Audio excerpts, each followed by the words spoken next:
Rex and Ray were shopping for items at the grocery store as they were no longer under Cecil's care and had to fend for themselves.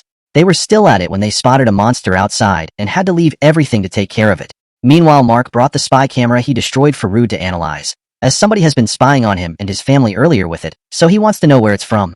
After the analysis, Rude realized the gadgets used to create this was sophisticated, so whoever created the device must have substantial financing. Mark, on hearing this, suspected Cecil and broke into his facility, taking out Sinclair robots to get to him. Mark was incapacitated by the sound frequency embedded in the facility which Cecil used to stop him earlier. Cecil arrived with Donald and questioned Mark on why he is on rampage. That's when Mark threw the spy camera, and on looking at it, Cecil informed Mark that it wasn't their device, stating that if they wanted to spy on him, he wouldn't know about it. Eve sends Mark a message on his phone, so he decides to leave because it was his second date with Eve. The second date happened to be going smoothly when a portal opened right before them. It turns out they were the villains who stole the Declaration of Independence earlier, but they explained to Mark that they weren't villains as they were from the future, and they stole the Declaration of Independence to save lives. They returned as they needed the assistance of Mark to overthrow their evil king, but Mark refused to go with them and continued with his date. That's when they forcefully pushed Mark into the portal, and they were in the future. They begged Mark to help them just this once, so he had no choice but to see what they are up against. Dropkick and Kickmaster told the story of how it all started. The king was handed over power to rule the entire planet. But century after centuries, the king started going crazy and started ordering crazy laws for the people to follow, and ones who don't abide by it met an unfortunate end. The people started to rebel against the king, so he went on rampage, annihilating city after city. The people sought for ways to kill the king, but nothing seems to work. That's why they stole the Declaration of Independence, thinking the ink from it could kill the king, but it didn't, so their only option was invincible. That's why he was brought to the future to help. To draw the attention of the king, Dropkick and Kickmaster broke curfew and made noise, attracting the king's robots, but they were quickly taken out by Invincible. That's when Dropkick informed Mark that the fastest way to see the king was for them to be captured, so they all surrendered and were captured. The robots scanned Mark and realized he was invincible. It appears the king has been expecting him, as he was taken to see the king, while the others were scheduled for execution.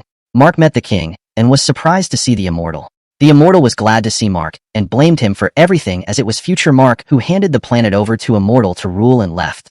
Present Mark wasn't aware of what was going on, as Immortal explained how he had ruled for centuries and outlived so many of his loved ones, and it had begun to take a toll on him, making him crazy. So he asked Mark to kill him, ending his suffering. Meanwhile, Dropkick and Kickmaster were led where they were going to be executed when suddenly they attacked the robots and were able to take them out, freeing themselves in the process. Mark refused to kill the Immortal, which makes him furious, as it was Mark's fault that he had become a monster, so he attacks Mark at that moment, trying to get Mark to kill him. Dropkick and Kickmaster arrived at that moment, so the Immortal focused his attention on them as it attacked one of them, so Invincible had no choice as he pinned the Immortal and decapitates him. Mark felt really bad for what he had done as the robots arrived, and on realizing that the king was dead, they handed power over to the people. Mark was taken back to the past and met with Eve as they were still on a date. Eve noticed the sad expression on his face and asked him about it, so he explained to her. Eve was able to comfort him and cheered him up, and they decide to have fun as they first of all returned the Declaration of Independence, and then did a mini-tour where Mark professed his love for Eve and they made love to each other. Light years away was Alan in the Viltrumite prison, where he freed himself, as the time had finally come to save Omni-Man. The scene showcases a recap of how Alan let himself be captured by the Viltrumite, as he wanted to be taken to the prison to find out if Nolan or Omni-Man was still alive. He was very delighted to find out he was alive, and wanted them to escape together so that he could join them in the battle against the Viltrum Empire. But Nolan refused, as he wanted to die for what he had done, and told Alan to escape, but Alan refused. Over time, Alan was blasted by all sorts of laser, but neither killed him, so his execution was put on hold. Nolan advised Alan to escape as Viltrumites were on their way to execute him, but Alan refused as he awaited their arrival. 2 Viltrumites arrived at the prison as the day had finally come for Nolan's execution, so he was taken to the execution ground and was given series of beatdown. Meanwhile, Alan broke out of his cell as the guards tried to stop him, so Alan released all the prisoners to join them as they began taking out the guards.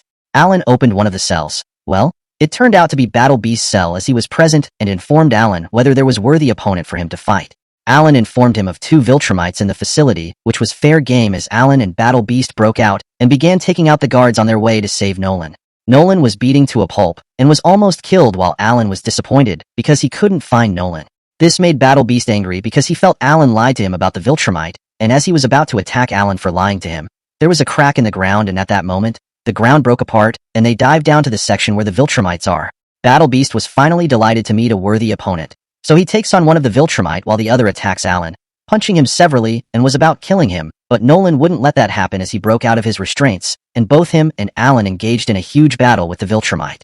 The battle led to an opening in the prison facility, and in a moment, they were sucked outside where Omni-Man and Alan finished off one of the Viltrumite while the other was still in battle with Battle Beast as they swings off in space. Alan advised that they should leave before they send reinforcement, but Omni-Man stated reinforcement won't be coming as there were only 50 pure breeds Viltrumites remaining in the universe.